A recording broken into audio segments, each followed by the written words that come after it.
There's still Jamaicans or generations who grew up in Jamaica, especially rural Jamaica, who never went to the doctor. Their parents and grandparents had a remedy for everything. It was all about bush medicine. And they're still around today. So what are we to say? Bush medicine, does it work or not? There were simple remedies.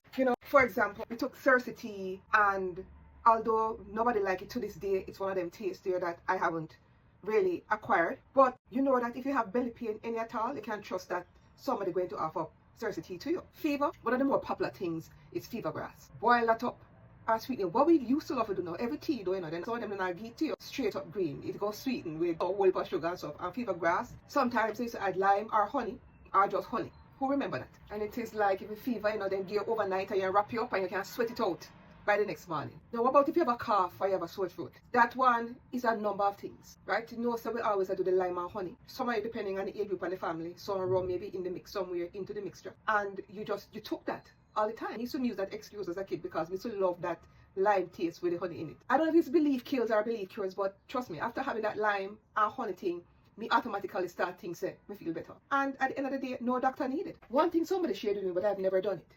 So if you can't sleep, some sauerkraut leaf tea will help you. Has anyone ever tried that? But that was something we never really talked about can't sleep much as a kid, but this is something I learned later on. I may just try it.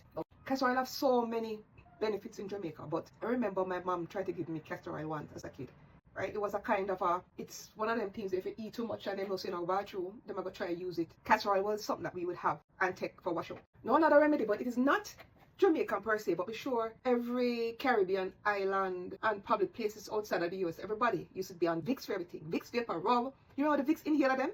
Boy, that is something. The minute you have cold, everybody would put one inhaler. The Vicks inhaler, that was a staple item that we'd have to use. We don't even see them Vicks vapor rub inhaler anymore. But that was something that was a big thing. But for Vicks, man, you rub up your neck, your chest, your foot bottom. I don't know where them to rub. Your back, and then you wrap up. So if any cold in the body, you have to sweat it out overnight. Why? And then remember the whole Mr. Rub it around my nose and stuff in your nose, so when you breathe it in, it can just ease any pain going down your throat. Busy tea, me used to see the busy thing that used to grate and mixed tea. I never really had it, but I've seen it in the household. Like my parents would have had it, but I never did.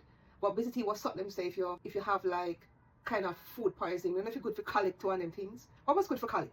But I think they used to use it to help with, they used to use busy for probably mild food poisoning or whatever the case they told me about. And I remember somebody telling me that it was very bitter. Not sure what else you take busy tea for. But if you remember, comment down below. We didn't even talk about all guinea hen. We know that later on people that talk about it have cancer fighting properties and a lot of that. But I've had it here just for the fact that I love bush tea. Did I miss anything? I'll leave for life. But if you remember any, just drop them in the comments below.